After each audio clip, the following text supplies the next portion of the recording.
Euclides da Cunha, Os Sertões e a projeção do nome de São José do Rio Pardo.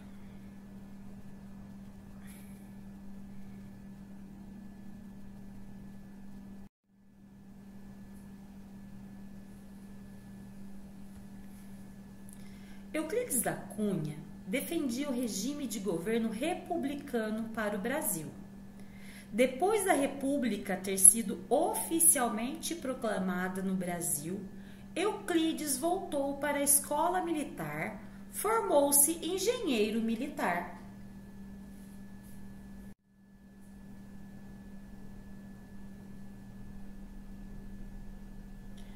Euclides defendia o presidente da República, na época, o Marechal Floriano Peixoto, mas foi punido porque não concordava em fuzilar os presos pelo governo e fez protestos.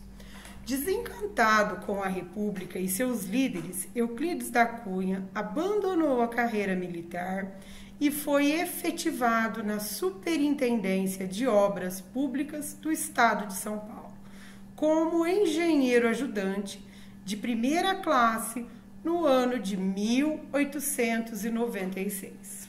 Nessa foto, vocês podem verificar Euclides da Cunha usando a farda militar da época, o uniforme dos militares. Prestem atenção como era diferente a vestimenta do ano de... Agora, né, atualmente.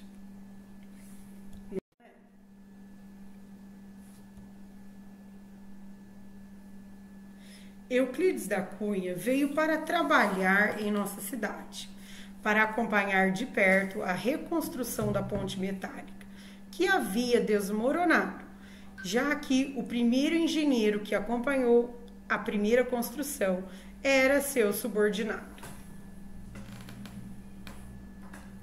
Olha que linda a foto aérea da ponte Euclides da Cunha em nossa cidade. Antes de vir para nossa cidade, Euclides também trabalhava como repórter do jornal O Estado de São Paulo. Em 1897, foi convidado por Júlio Mesquita para cobrir a guerra em Canudos, no sertão da Bahia. E nesse período, Euclides estava de licença do cargo de engenheiro. E apesar disso, como Euclides era o engenheiro responsável pela primeira construção da ponte que acabou ruindo, ele se sentiu culpado pelo acidente e quis vir acompanhar de perto a reconstrução. Aqui nós temos uma foto da ponte quando ela caiu, alguns dias depois de sua inauguração, tá? Não se sabe ao certo ainda se foram 30 dias depois da inauguração ou 50 dias. Alguns historiadores falam 50 dias, enquanto que uma publicação no jornal O Estado de São Paulo apresenta com menos de 30 dias da obra ser inaugurada.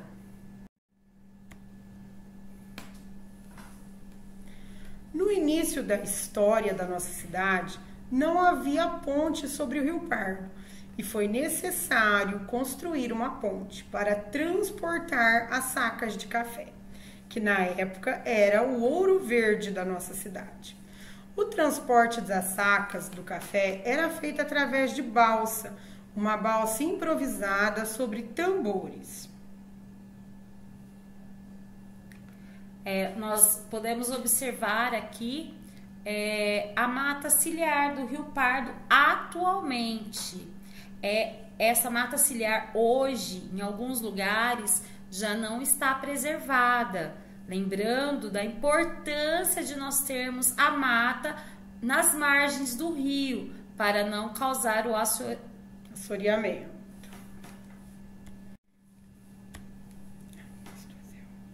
Esse acontecimento fez com que o engenheiro e escritor Euclides da Cunha viesse morar com sua família em São José do Rio Pardo.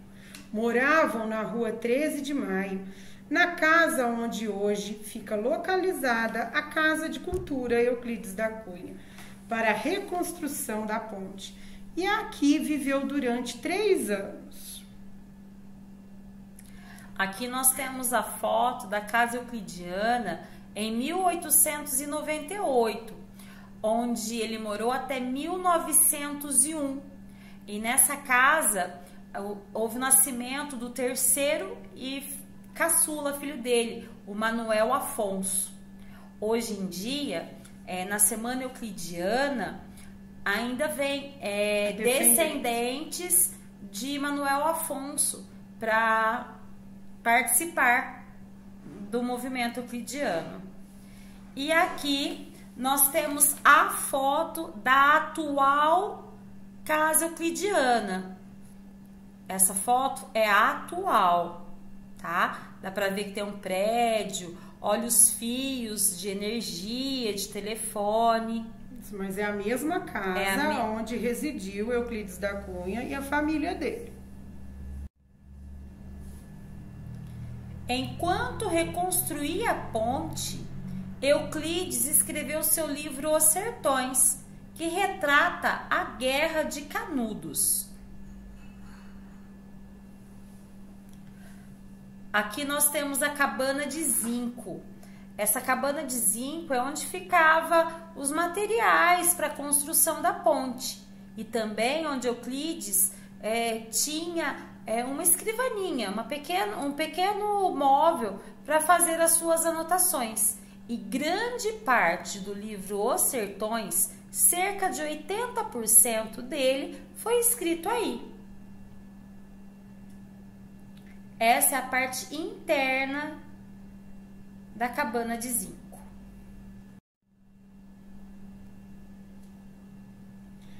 Guerra de Canudos, que aconteceu em 1896 a 1897.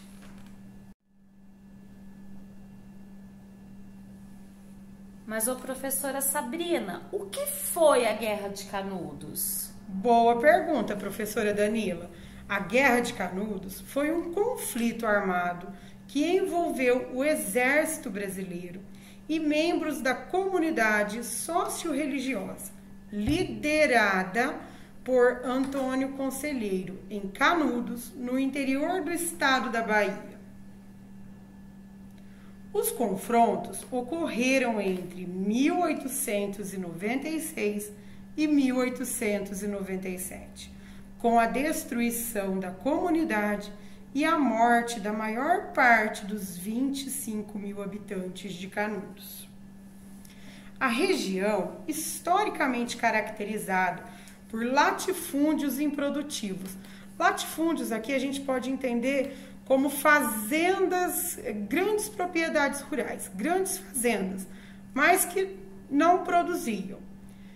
Secas cíclicas, lá é um lugar assim extremamente seco, chove muito pouco. E desemprego crônico, passava por uma grave crise econômica e social.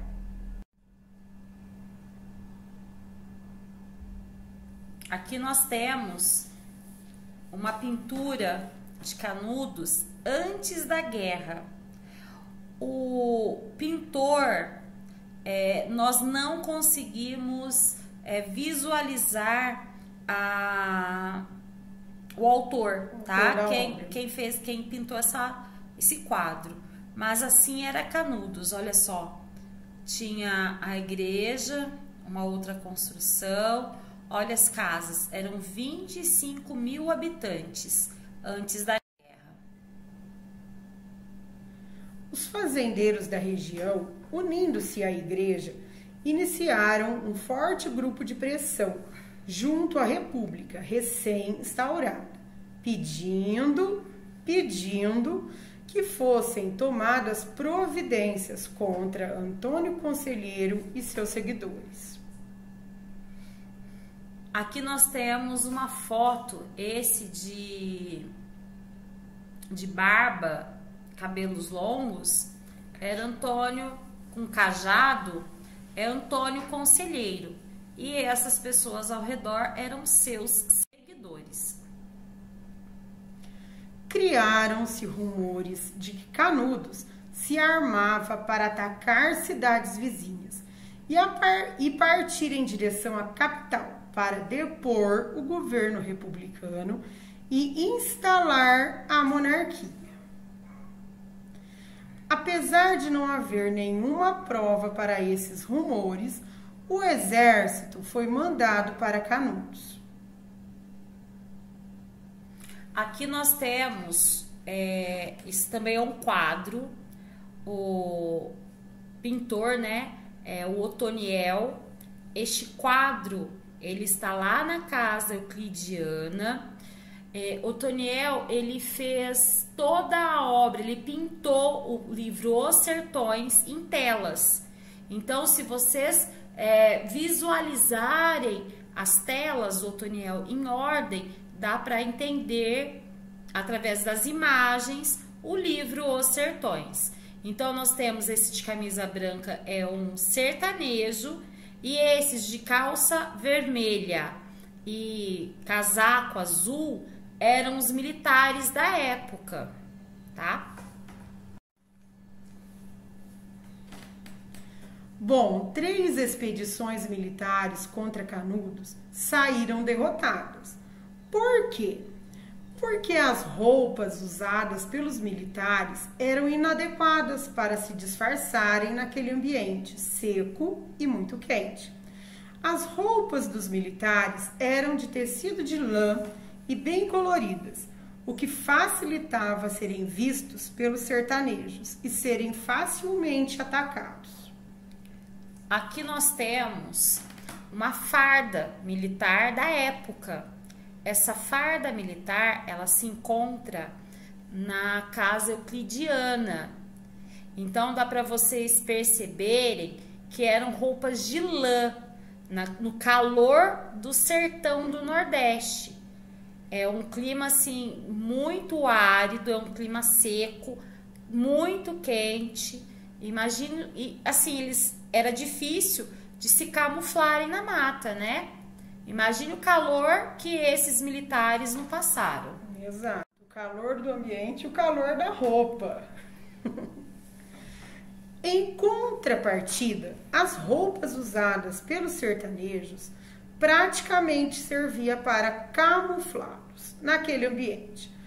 A roupa era feita de couro, material mais fresco, resistente, e a cor confundia com a vegetação do local, dificultando que fossem vistos pelos militares.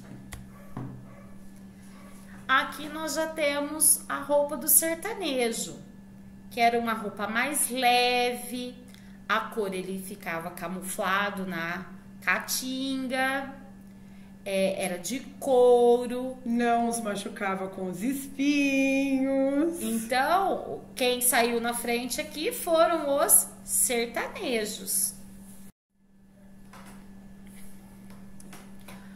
Aqui nós temos o quadro também do Otoniel. Olha só, aqui dá para vocês observarem a caatinga, né, a vegetação, e os sertanejos correndo atrás de um animal, do gado, né? E vocês observam a roupa, camisa longa, calça comprida, um chapéu de couro na cabeça também, porque eles entravam no meio dos espinhos. Isso apavorava a opinião pública, que acabou exigindo a destruição do arraial de Canudos, dando legitimidade ao massacre de até 20 mil sertanejos. Além disso, estima-se que 5 mil militares tenham morrido. A guerra terminou com a destruição total de Canudos, a degola de muitos prisioneiros de guerra e o incêndio de todas as casas do arraial.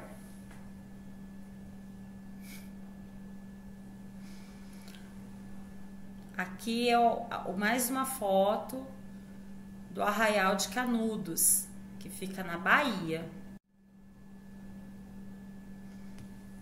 Aqui nós temos mais um quadro do Otoniel, da guerra. Olha só as casas pegando fogo, muitas pessoas mortas.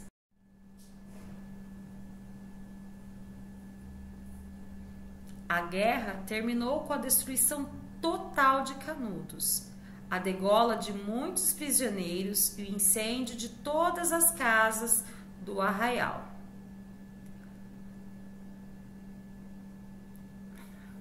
Esses dois quadros do Otoniel, nós conseguimos observar, olha só, os militares, né, matando um sertanejo e colocando fogo nas casas do Arraial de Canudos. Mas a guerra começou de uma forma sem motivo, né, professora Sabrina? Eu acredito assim que foi um motivo bem banal, né? Daqui a pouco nós vamos descobrir que motivo foi esse, professora Danila. Nós precisamos de ter muita calma para solucionar os problemas, para que não entramos em conflitos, né, professora? Para que vidas não se percam, né? Porque eu acredito que o importante são vidas, e vidas devem ser preservadas. Canudos não se rendeu. Exemplo único em toda a história, resistiu até o esgotamento completo, vencido palmo a palmo, na precisão integral do termo. Caiu no dia 5, ao entardecer, quando caíram os seus últimos defensores, que todos morreram. Eram apenas 4. Um velho, 2 homens feitos e uma criança, na frente dos quais rugiam raivosamente 5.000 soldados. Esta é uma parte do livro Os Sertões. Foi próprio Euclides da Cunha quem escreveu essas linhas. E aqui nós temos mais um quadro que Otoniel pintou para descrever estas palavras. Olha só, nós temos ao centro 2 homens feitos, uma criança e um velho mortos, e em volta os soldados.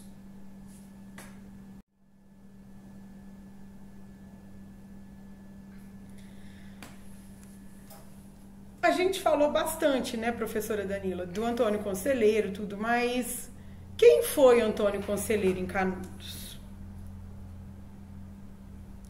Aqui nós temos, né, mais um retrato, mais uma obra de arte, também muito bem pintada, muito bem elaborada pelo pintor Otoniel. Esse quadro também se encontra lá na nossa Casa de Cultura Euclidiana. E repare bem nas cores, né, que Otoniel usa. Eu gosto muito dos quadros dele porque é bem colorido, é bem vivo e transporta a gente mesmo para dentro daquele acontecimento, né, desse acontecimento. Bom, então vamos conhecer um pouquinho o Antônio Conselheiro.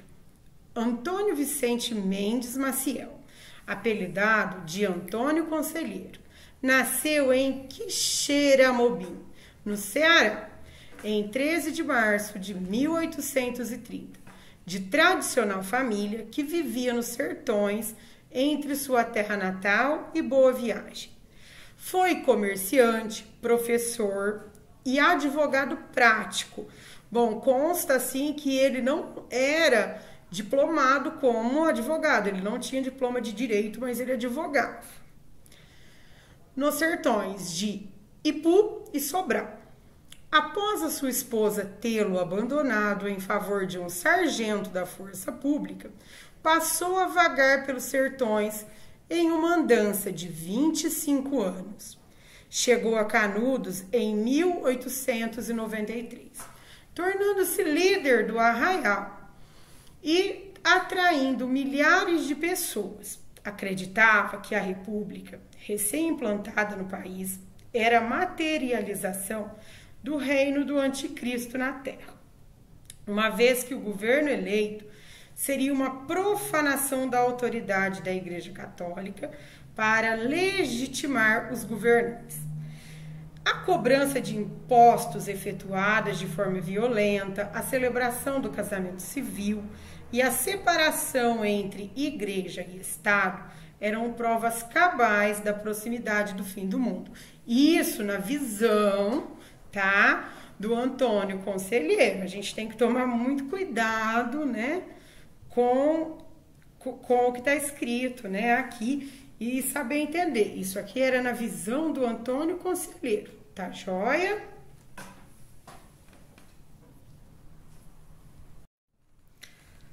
Mas qual foi o motivo dessa guerra? Aí, professora Danila, chegamos no X da questão.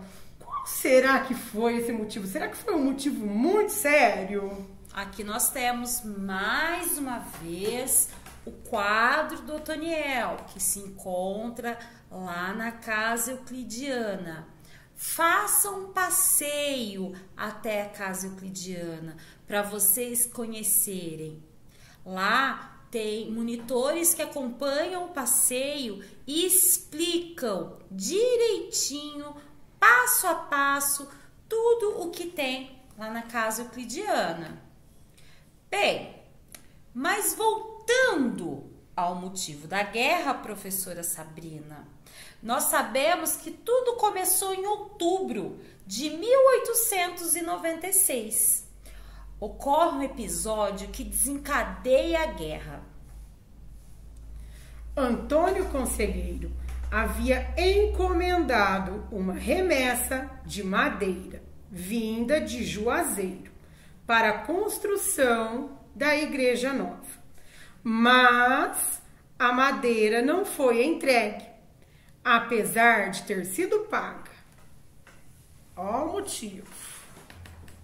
Olha só, então, porque essa madeira não foi entregue, surgiram rumores de que os conselheiristas viriam buscar a madeira à força. Conselheiristas eram as pessoas que acompanhavam Antônio Conselheiro. O que levou as autoridades de Juazeiro a enviar um pedido de assistência ao governo estadual baiano, que manda um destacamento policial de 100 praças. Praças, crianças, eram soldados, tá? Sob o comando do tenente Manuel da Silva Pires Ferreira. Após vários dias de espera em Juazeiro, vendo que o rumor era falso, o destacamento policial decide partir em direção a Canudos, em 24 de novembro. Mas a tropa é surpreendida durante a madrugada em Uaá pelos seguidores de Antônio Conselheiro, que estavam sob o comando de Pajeú e João Abade. Vinham como quem vinha para a reza ou para a guerra. Foram recebidos a bala pelos sentinelas, semi-adormecidos e surpresos. Era a guerra que começava.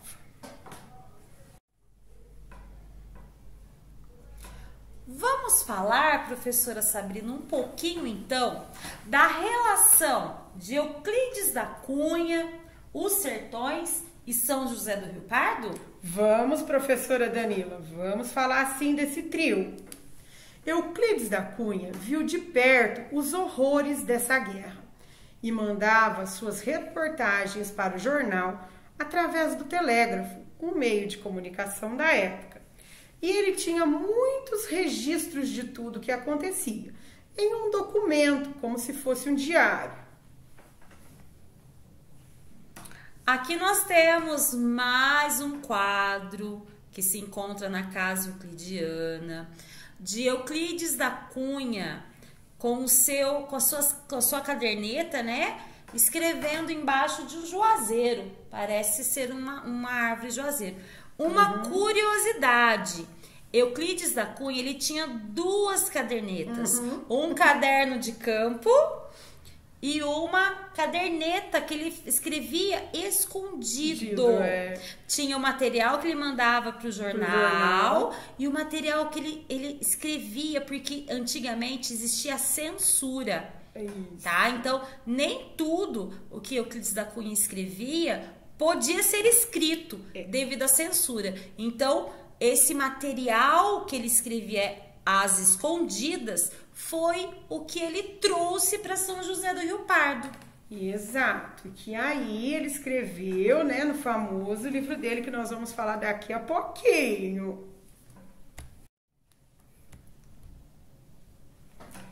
Terminada a guerra, Euclides veio para São José do Rio Pardo para reconstruir a ponte e ficou morando aqui durante 3 anos, onde escreveu a maior parte do livro Os Sertões, na cabana de zinco, que fica próximo à ponte que estava em reconstrução sob sua responsabilidade. Veja aqui mais uma vez, né, a famosa cabana de zinco e que desperta tanta curiosidade, né? Quem nunca parou perto ali, né, da erma e pensou, o que será que tem lá dentro? Já chegou bem próximo ao vidro, né? E tentou olhar lá dentro, ou tentou mesmo abrir a portinha e abrir entrar a portinha.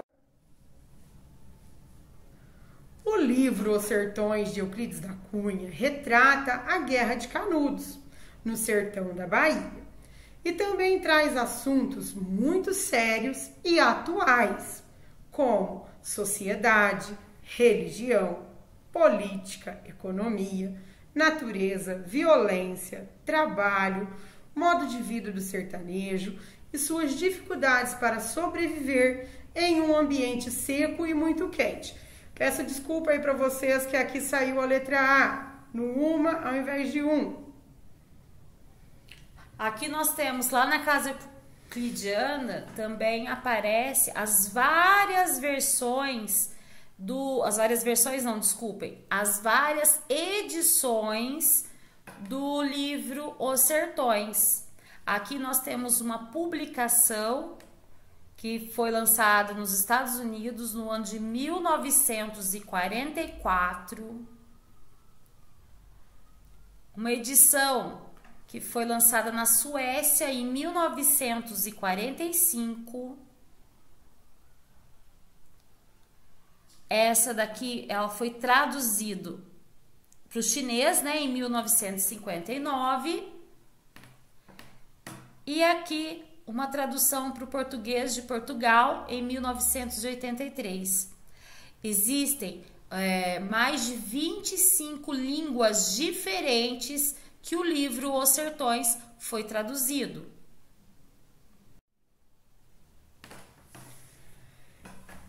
E é por conta de tantos serviços prestados ao município de São José do Rio Pardo e região com obras de engenharia que ficaram sob a supervisão acrescido da escrita da maior parte de sua obra literária, a mais famosa, o livro Os Sertões, o qual o sucesso foi estrondoso desse livro, que ficou mundialmente conhecido.